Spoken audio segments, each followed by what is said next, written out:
Thank you, Caoirleach. I'd like to welcome Minister Fitzgerald and to formally congratulate you on your appointment as Minister for Justice and Equality. I look forward to working with the Minister in her new role. I think this is a very important bill that we are discussing and will greatly aid the Gardaí in their already sophisticated and important work. A bill such as this has been a long time coming. I believe that there have been three previous legislative attempts to create the DNA database. I do support the bill and welcome the assistance that this will provide to the Gardaí in their work across the country, but would be cautious that we do not overstep the mark when it comes to privacy and individual rights. I'm aware of other jurisdictions internationally that have operated a DNA database for some time and how these have evolved from the original set parameters. It's no surprise that the largest DNA database is in the United States and is one of the examples of the evolving role such a database could have in society. I believe the original purpose was to store profiles for serious crimes, but now profiles have been created for misdemeanours. Our nearest neighbour, the UK, also runs a DNA database which has evolved and evolved again.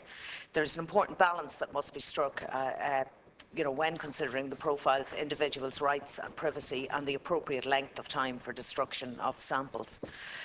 Minister, I would be keen to hear your views and further details on the consent processes for people with a mental or a physical disability.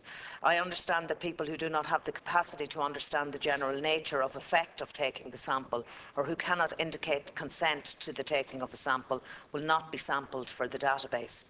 I would just like to hear further details on the process and especially how capacity will be assessed. I do welcome the general principles and the inclusion of this aspect in the bill. I just want to be sure that it's not overlooked and that individuals will be afforded the appropriate assessment and level of support in this process. On a separate matter, I do welcome the provision of the bill where DNA profiles of persons convicted of serious crimes will be held on the database indefinitely. I do also welcome that the DNA database will be overseen by an independent committee which will be chaired by a judge or a former judge of the High Court or Circuit Court, and the membership will include a nominee from the Data Protection Commissioner, which I think is very important. I understand that much work has gone on behind the scenes by the Forensic Science Laboratory in preparation for the enactment of this piece of legislation. I believe that we are all in favour of appropriate methods that aid the Gardaí in preventing crime and making our country safer. As the legislative arm of this state, we have a responsibility to create structures that help to keep our citizens safe and their rights intact.